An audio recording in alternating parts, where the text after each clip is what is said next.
ప్రియ దేవుని బిడ్డలారా, ఈనాటి వాక్య ధ్యానాంశానికి మిమ్మల్ని అందరినీ ప్రేమతో ఆహ్వానిస్తూ ఉన్నాము. ఈనాటి 2 పట్టణాలను మనం గమనిస్తే, మొదటి పట్టణము మీకా గ్రంథం నుంచి తీసుకోబడింది. మీకా గ్రంథంలో మీకా 7వ అధ్యాయము 14, 15 అలాగే 18, 20వ వచనాన్ని మనం చదువుకుంటున్నాము. ఈ పట్టణంలో దేవుడు దయ చూపడంలో, కరుణ చూపంలో ఎప్పుడు కూడా ఆయన విఫలం కాడు.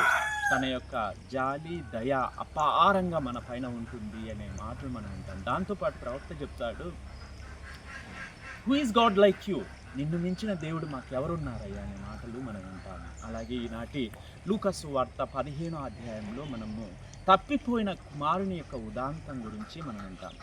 తప్పిపోయిన కుమారుడు అనేటువంటి మాటలు ఆంగ్లంలో ప్రోడిగల్ సన్ అని మనం చెప్తాం. ప్రోడిగల్ సన్ అంటే వేస్ట్ఫుల్.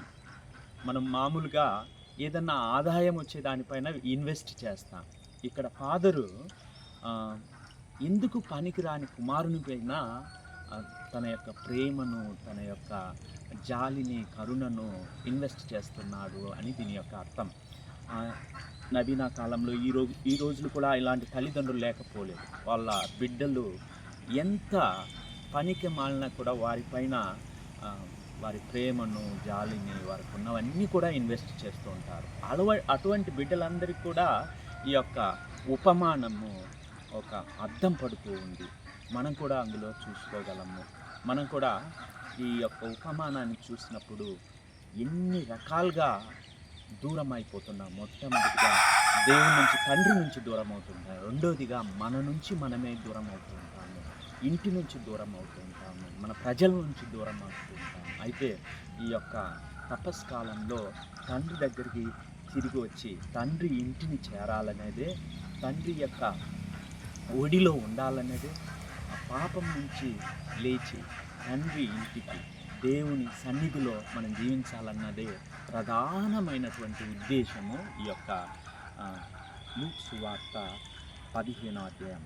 నిపుణులు ఏమంటారంటే, బైబిల్ నిపుణులు ఈ యొక్క పట్టణాన్ని గాస్పుల్ ఆఫ్ ద గాస్పుల్, సువార్తలో మరొక సువార్త అని చెప్తారు. ఎందుకంటే దీనిలో రక్షణ చరిత్ర అంతా కూడా గుప్తమై ఉన్నది అని వారు నమ్ముతారు. ప్రియ దేవుని బిడ్డలారా, this is the one of the best text that I always love, I always ponder over. ఇక్కడ ఉన్నటువంటి పాత్రలు, తండ్రి, చిన్న కుమారుడు, పెద్ద కుమారుడు, అక్కడ ఉన్నటువంటి సర్వెంట్స్, సేవకులు, దూరదేశము, ఇల్లు, తండ్రి ఇచ్చేటువంటి వస్తువులు. ఎప్పుడైతే ఇంటికి తిరిగి వస్తాడో ఉంగరం ఇస్తాడు, తర్వాత అంగీ ఇస్తాడు, చెప్పులు ఇస్తాడు. వీటన్నిటికీ లోతైన అర్థాలు దాగి ఉన్నాయి. అన్నీ నేను మీతో పంచుకోలేకపోయినప్పుడు కొన్ని ప్రధానమైనటువంటి అంశాలను మీతో పంచుకొని, తండ్రి వదిలిపెట్టడం, తండ్రిని ఆస్తి అడగడం అంటే తండ్రిని చంపేసినంతటువంటి పని. అయినప్పటికీ తండ్రి అన్నీ అడిగిన వెంటనే చిన్న కుమారునికి ఇస్తాడు. దూరదేశం వెళ్ళడం అంటే you depart from your own self. అలాగే దూరదేశం వెళ్ళడం అంటే పాపంలో జీవించడము, పాపంతో ఉండడం. ప్రియ దేవుని బిడ్డలారా, ఇంటికి తిరిగి రావడం అంటే దేవుని సాన్నిధ్యం. ఎప్పుడైతే మనం ఇంటికి తిరిగి వస్తామో దేవుడు సమస్తాన్ని మనకు ఇస్తాడు. He restores our dignity. He restores all things that we lost in sin. So thank you one and all. Don't forget to subscribe my channel, like and share it.